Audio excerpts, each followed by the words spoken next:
గత 3 రోజుల క్రితం కురిసినటువంటి భారీ వర్షాలతో జంపన్న వాగు ఉధృతికి మరి గోవిందరాపేట నుంచి మొదలు పెడితే ఏటూ నాగారం మండల వరకు జంపన్న వాగుకు అటు ఇటు ఉన్నటువంటి అనేక గ్రామాలు నీట మునిగి సర్వం కోల్పోయినటువంటి పరిస్థితి, ప్రాణ నష్టం కూడా జరిగింది.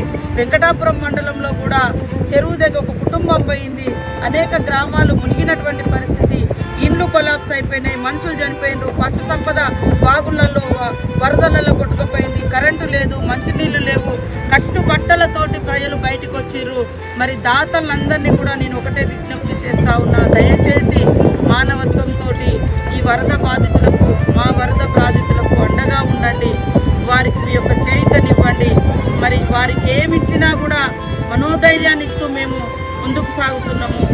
ఎంత చేసినా తక్కువే. అదేవిధంగా చిరు వ్యాపారులు మేడారం ప్రాంతంలో కానీ, పసర కానీ, నార్లాపురం, వెంగళాపురం, ప్రాజెక్ట్ నగర్, అదేవిధంగా మన ఎల్బాక, ఈ కొండాయిలు అయితే 8 మంది చనిపోవడం జరిగింది. ఊరట్టము, కాలువపల్లి, కన్నెపల్లి, ఇట్లా రెడ్డిగూడెం ఈ గ్రామాలు దాదాపుగా 25 గ్రామాలు 3 రోజుల నుంచి నీట మునిగి అసలు తిండి లేదు, మంచినీళ్ళు లేవు, వాళ్లకు కట్టుకోవడానికి బట్టలు లేక ప్రాణాలను అరచేతులు పెట్టుకొని బయటకు వచ్చినటువంటి వాళ్లకు వాళ్లకు భరోసా ఇస్తున్నాము. మీరందరూ కూడా దయచేసి చలించి ఈ వాస్తవాలను చూసి మానవతా దృక్పథంతో కొంత సహాయం చేయాలని ప్రతి ఒక్కరిని ప్రార్థిస్తూ ఉన్నాము. అదేవిధంగా నేను కూడా మరి నా వంతుగా ఎంతో కొంత సహాయం చేయడం కోసం ముందుకు వచ్చి నేను కూడా 1 లక్ష రూపాయలను మరి మా తరఫున ఇక్కడ ప్రకటిస్తూ ఉన్నాము. అదేవిధంగా మా జిల్లా పార్టీ అధ్యక్షుడు అశోక్ గారు కూడా, బైడాకుల అశోక్ గారు 1 లక్ష రూపాయలను కేటాయిస్తున్నారు.